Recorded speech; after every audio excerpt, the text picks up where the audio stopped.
23 ans, elle est pilote de Formule 1. Dans son pays, elle est très connue. Elle s'appelle Maria, comme vous, Marie. Et vous l'avez rencontrée, Oui, je l'ai Maria rencontrée à Madrid. À Madrid. Elle est Maria vraiment, de Villotas. Elle est très très connue. Ah, bah oui, alors Ah oui, Dès qu'on se promène vraiment. avec elle dans la rue, quoi. Non, tout le monde la connaît, alors que pourtant elle est dans le milieu plutôt sportif, sport automobile. Ouais. Je vous raconte un peu parce que c'est vraiment un destin absolument incroyable. C'est l'histoire d'une petite fille qui rêve de devenir pilote de Formule 1. Elle passe vraiment toutes les étapes avec beaucoup de brio. Elle a un bel avenir. Elle réalise son rêve. Elle signe avec une grosse écurie. Elle fait des essais. Tout se passe vraiment très bien. Elle est quand même sur une ligne droite, donc a priori tout va bien. Il n'y a pas trop de risques. Ouais.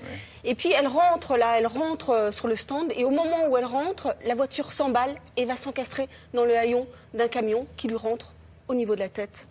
Dommages cérébraux très très importants. 149 points de suture. Et surtout, elle perd un œil.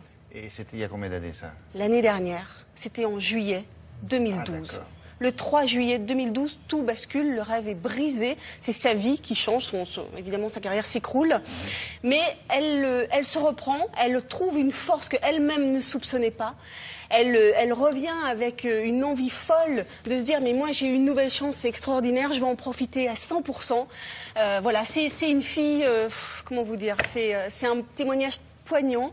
C'est quelqu'un qui est bourré d'espoir. Elle est belle, elle est exceptionnelle. Est-ce qu'elle gagne du coup Oui, non, elle gagne des courses, mais en dehors de ce drame-là, oui. Mais vous pensez bien, elle peut plus. Elle conduit plus du tout. En revanche, elle fait plein d'autres choses que je vous raconterai justement. Mais ce drame-là l'a rendue célèbre dans son pays. En fait, elle était déjà un peu célèbre parce que c'était une femme dans le milieu de la Formule 1 et ça c'est très rare, il faut le dire. Voilà. Et elle venait juste de commencer. Et le fait qu'elle commence juste et qu'elle fasse des essais avec sa grosse écurie, puis boum, tac, mais tout s'écroule parce qu'elle a cet accident qui est un accident bête, c'est un accident stupide. Eh bien non, elle a pris cette force, elle a pris son courage de main, elle y est allée. Moi, je suis très fière de l'avoir rencontrée, je suis très heureuse de vous la présenter. Portrait de Maria de Villotas.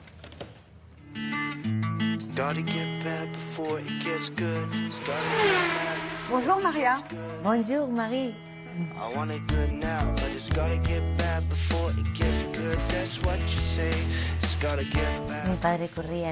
Mon père courait en Formule 1 et ma mère nous emmenait sur les circuits pour le voir courir. Et quand il descendait de voiture, il me donnait son casque et me disait « Garde-le-moi bien ». Moi, je savais déjà que je voulais faire comme lui. Être une femme dans le sport automobile, ça n'a pas dû être forcément facile. Oui, c'est vrai que c'était très difficile. Quand j'ai atteint un niveau international, j'ai senti qu'il y avait pas mal de pilotes qui étaient furieux de voir que c'était une femme qui était là, alors que moi, je n'avais qu'une seule envie, c'était rentrer dans la compétition et qu'on me traite comme n'importe quel autre pilote. Mais au final, ça valait la peine. Et puis un jour, tout a basculé, c'était le 3 juillet 2012. Pour moi, il était impensable que ce 3 juillet 2012, alors que j'allais juste faire un banal test d'aérodynamisme, qu'il se passe quelque chose. Ça a été très rapide. Et alors que tu vis ton rêve, tu ne deviens plus rien. Et tu dois te dire comment je vais pouvoir vivre sans voiture alors que ma vie entière est dédiée aux voitures. Ça a été vraiment très dur.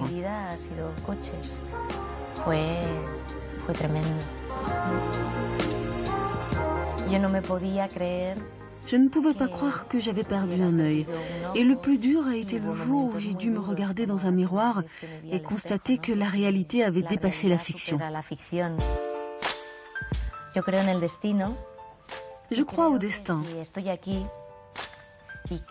Et si j'ai perdu un œil, c'est parce que j'avais mieux à faire que de piloter une Formule 1. Et donc, je ne dois pas faire de course automobile.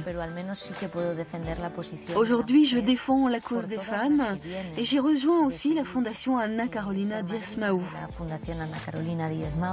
Et puis, j'ai aussi une chronique à la télévision espagnole où je fais de la prévention contre les accidents de la route. Ici, en Espagne, vous êtes considéré comme un exemple de force et de courage. Pour moi, c'est une fierté. Je crois qu'il est important de faire comprendre aux autres toutes les possibilités que l'on peut avoir dans la vie. Nous sommes chanceux d'être ici et c'est très important de le transmettre aux autres avec cette énergie et surtout avec le sourire, parce que c'est ce qu'il y a de plus beau.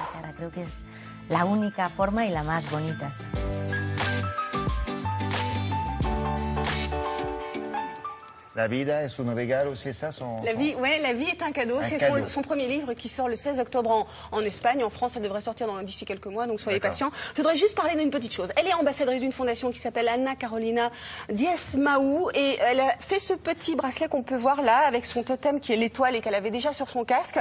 Et ce petit bracelet, si vous l'achetez, vous contribuez à tous ces petits enfants atteints de maladies neuromusculaires. Voilà, je voulais vraiment en parler. D'accord. Merci William.